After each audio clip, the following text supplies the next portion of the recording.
계속해서 로마서를 살펴보고 있습니다.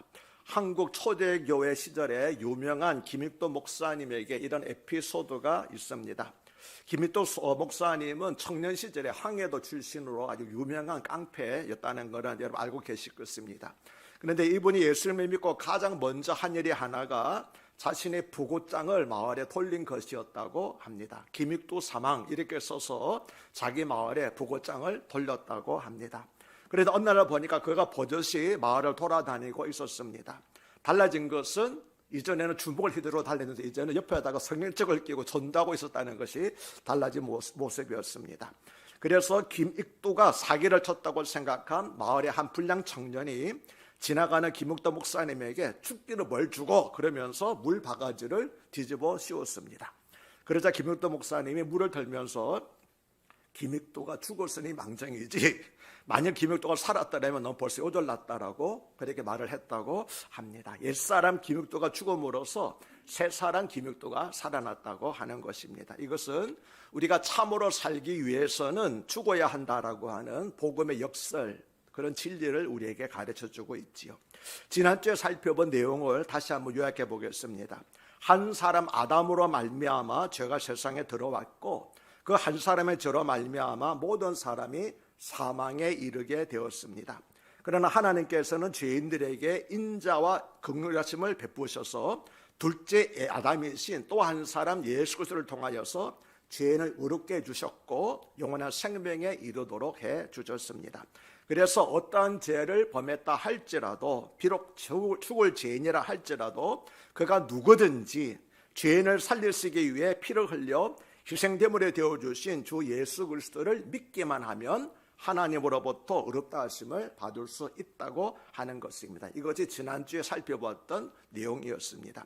이처럼 로마서 5장까지는 어떻게 죄인이 의롭다 함을 받을 수 있는가에 대해서 쭉 이야기를 해왔고 6장부터는 그러면은 의롭게 된 사람들은 어떻게 살아야 하는가 하는 문제를 다루고 있는 것이 6장 이후의 내용이 되겠습니다. 6장, 특별히 6장에서 8장까지가 믿음으로 의롭다 받은 사람들은 어떻게 살아야 하는가라는 문제를 다루고 있습니다. 우리 1절과 2절을 다시 한번 읽어볼까요? 그런즉 우리가 무슨 말을 하리요? 은혜를 더하게 하려고 죄에 거하겠느냐? 그럴 수 없느니라. 죄에 대하여 죽은 우리가 어찌 그 가운데 더 살리요? 아멘. 현대인의 성경은 1절과 2절을 그러면 하나님의 은혜를 더 받으려고 계속 죄를 지어야 하겠습니까? 결코 그럴 수 없습니다. 이미 죄에 대하여 죽은 우리가 어떻게 죄 가운데 그대로 살 수 있겠습니까? 라고 번역을 하였습니다. 이 말씀은 사도 바울이 로마서 5장 20절 하반절에서 그러나 죄가 더하는 곳에 은혜가 더욱 넘쳐나니라고 하는 말을 듣고 혹시 오해할 사람이 있을지 몰라서 그 말에 오해 대비하기 위해서 사도 바울이 미리 한 말이었습니다.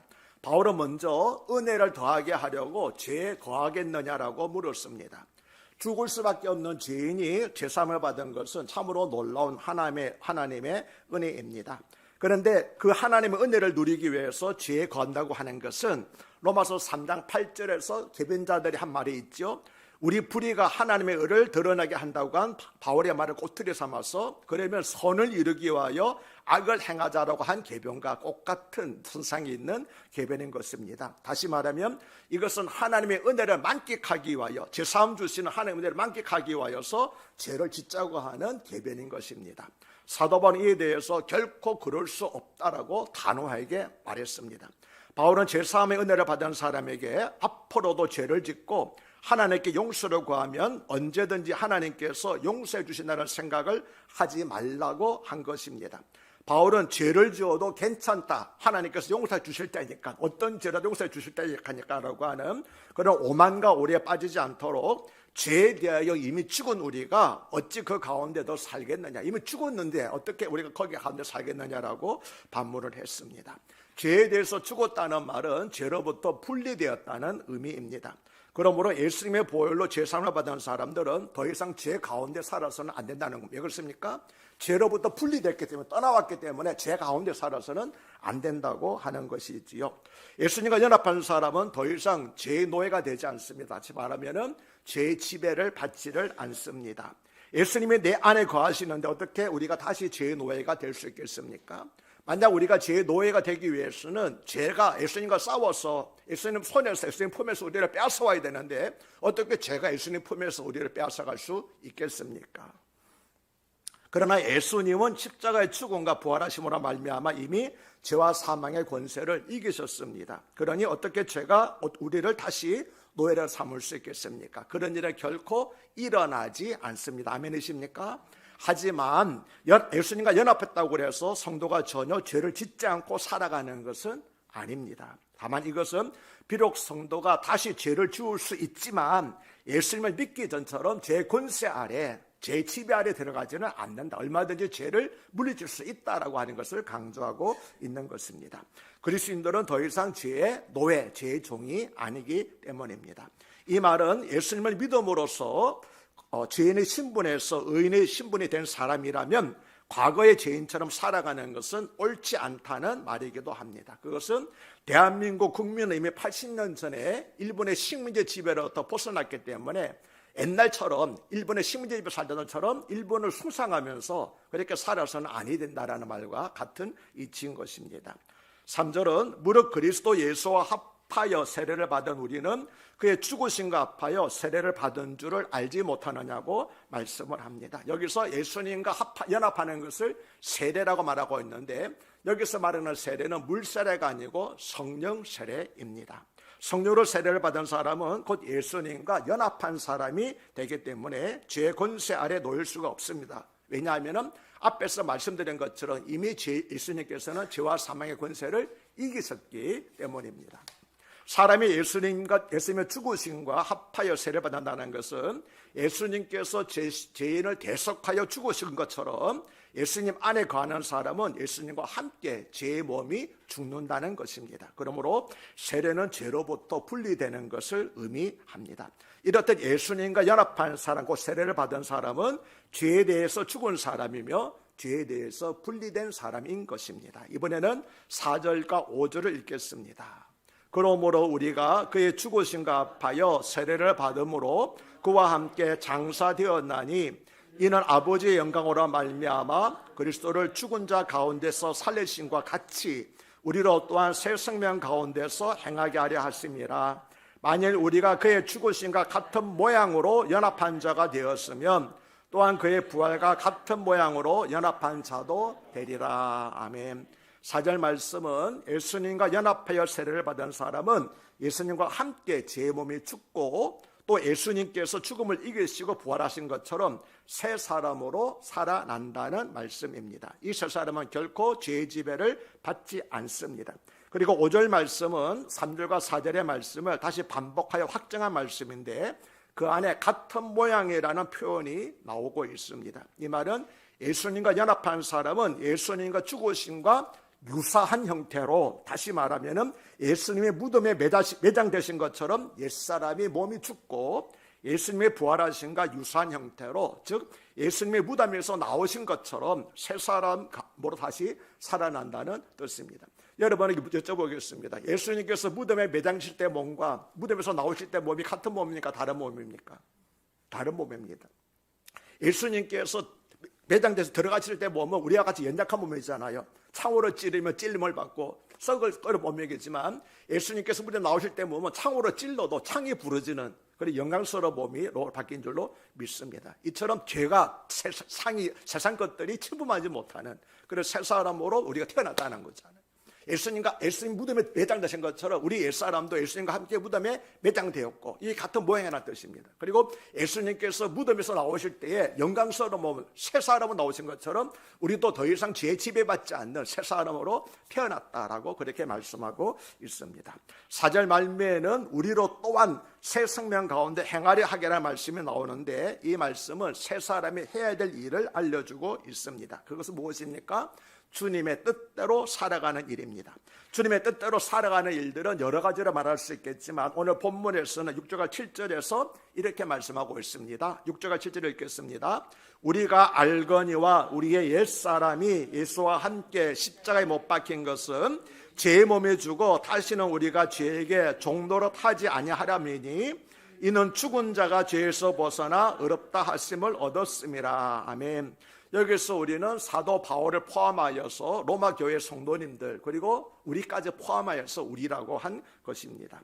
우리 옛사람은 예수님을 믿음으로써 예수님과 함께 십자가에 못 박혀 죽었습니다.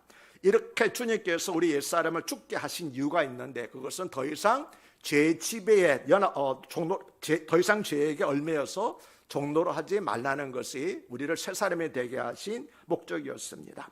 즉 주님과 연합한 사람이 주님의 뜻대로 살아간다는 것은 더 이상 죄에게 종로로 타지 않으면서 살아간다는 것입니다.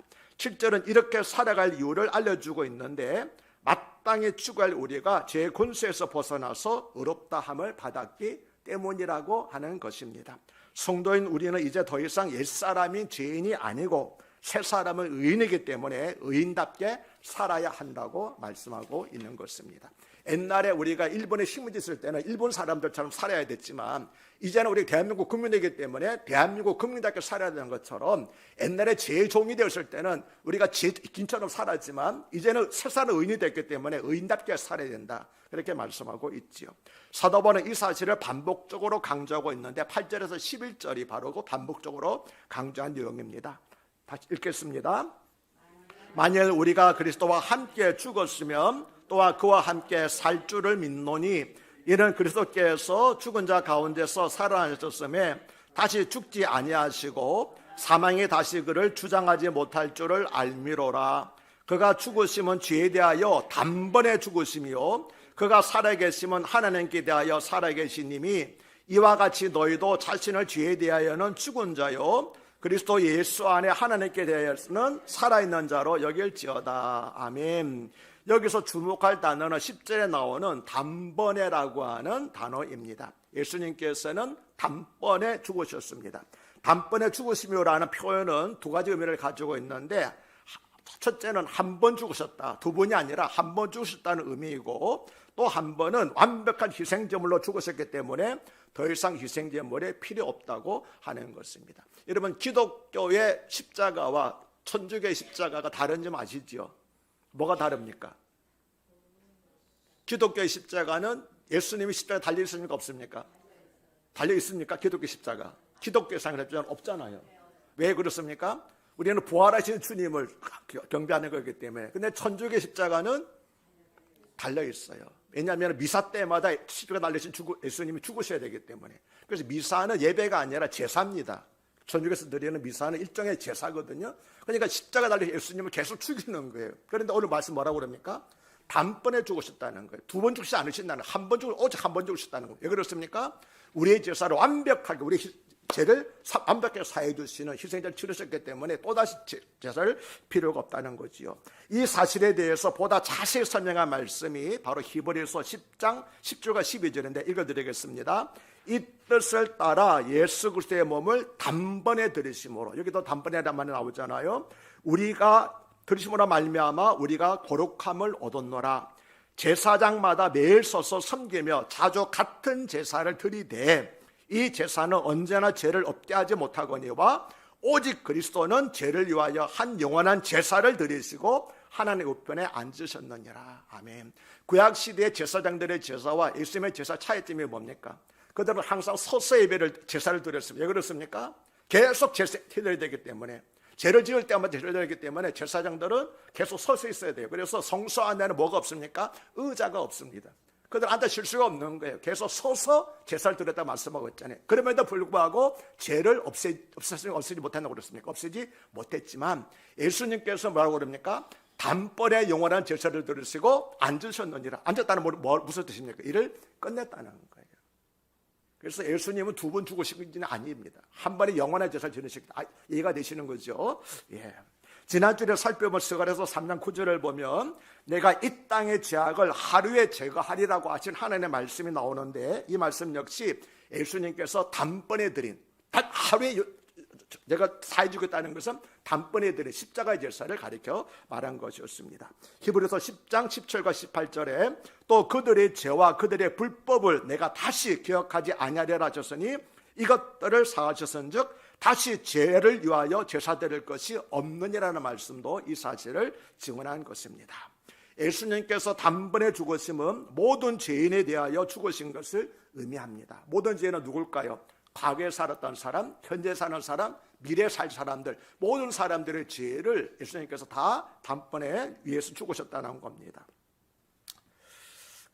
그런데 이 사실은 인류 역사에 존재했거나 존재할 사람들에게만 적용되는 것이 아니라 한 사람의 인생사에도 적용이 됩니다. 다시 말하면 하나님 예수님께서 우리의 죄를 용서해 줄 때는 과거의 죄, 현재의 죄, 창자 지을 죄까지도 다 우리 죄를 용서해 사해 주셨다는 말씀이 되겠습니다. 어떻게 해요? 단번에 죽으심으로 영원한 한제살 들으심으로 그래서 우리 죄를 다 해결해 주셨다고 하는 것입니다. 그렇지만 그렇다고 해서 죄를 지어도 괜찮다는 뜻이 아닙니다. 이것이 구원파의 잘못입니다.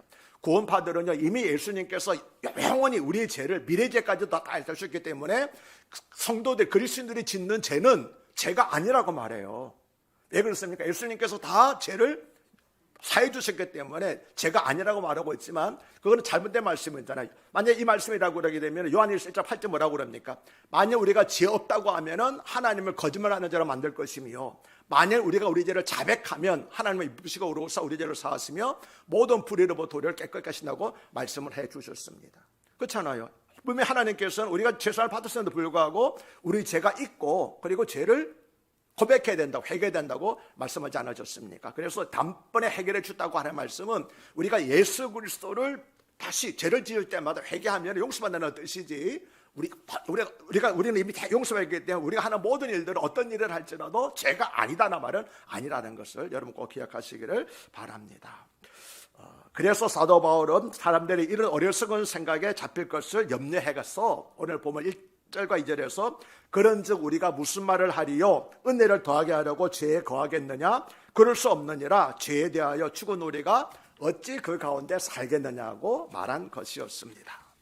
그런데 10절을 다시 보면은 그의 죽으심은 죄에 대하여 단번에 죽으심이요 그가 살아계심은 하나님께 대하여 살아계심이라고 말씀함으로써 살아계심은 무엇과 대조를 이루고 있습니까? 죽으심과 대조를 이루고 있고 하나님께 대하여는 무엇과 죄에 대하여와 상급 대조를 이루고 있는 것을 알 수가 있습니다. 이 말씀은 삶과 죽음은 서로 상급을 이루고 있고 하나님과 죄가 또한 상급을 이루고 있다는 사실을 강조하고 있습니다. 이처럼 하나님은 죄를 미워하시는 분이 있으며 죄를 다스리시는 분이 있습니다. 우리 하나님은 무한히 자비로우신 분이시지만 그러나 죄에 대해서는 진노하시는 하나님이라는 것을 성경은 말씀하고 있습니다. 그리고 우리는 예수님 안에서 하나님께 대하여 살아난 사람들이지 않습니까? 그렇기 때문에 우리는 더 이상 죄에 거할 수가 없다는 겁니다. 어떻게 살아야 됩니까? 12절과 13절 말씀이 어떻게 살아야 된다는 것을 하신 말씀입니다. 함께 읽겠습니다. 그러므로 너희는 죄가 너희 죽을 몸을 지배하지 못하게 하여 몸의 사욕에 산중하지 말고 또한 너희 지체를 불의의 무기로 죄에게 내주지 말고 오직 너희 자신을 죽은 자 가운데서 다시 살아난 자같이 하나님께 드리며 너희 지체를 의의 무기로 하나님께 드리라. 아멘. 새 사람이 된 그리스도인은 어떻게 살아야 할까에 대해서 바울은 첫째로 몸의 사욕에 순종하지 말고 사욕이라고 하는 것은 사사로운 욕심 말합니다. 자기 개인의 욕심을 가리켜 말하고 있습니다. 그래서 사욕에 순종하지 말라고 하였고 둘째는 너희 지체를 의의 무기로 하나님께 드리라고 하였습니다. 12절에서 사도 바울이 말한 죽을 몸은 이 땅에서 유한한 생명을 가진 존재로서의 사람을 의미합니다.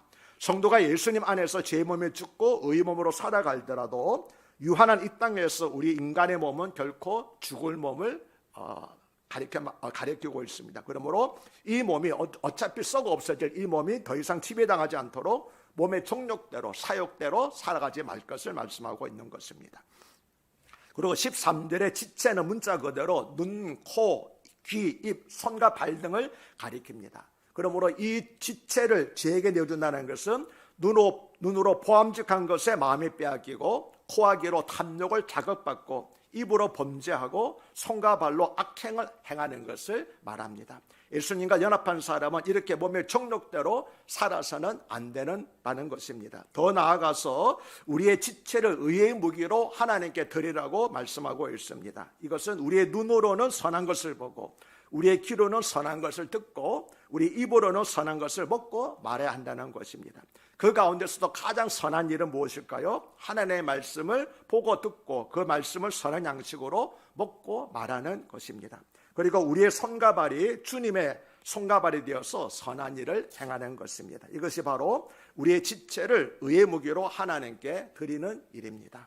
중국 교회 가운데서 위치만이라고 하는 사람이 있는데 이 위치만의 책에 보면은 이런 이야기가 나옵니다.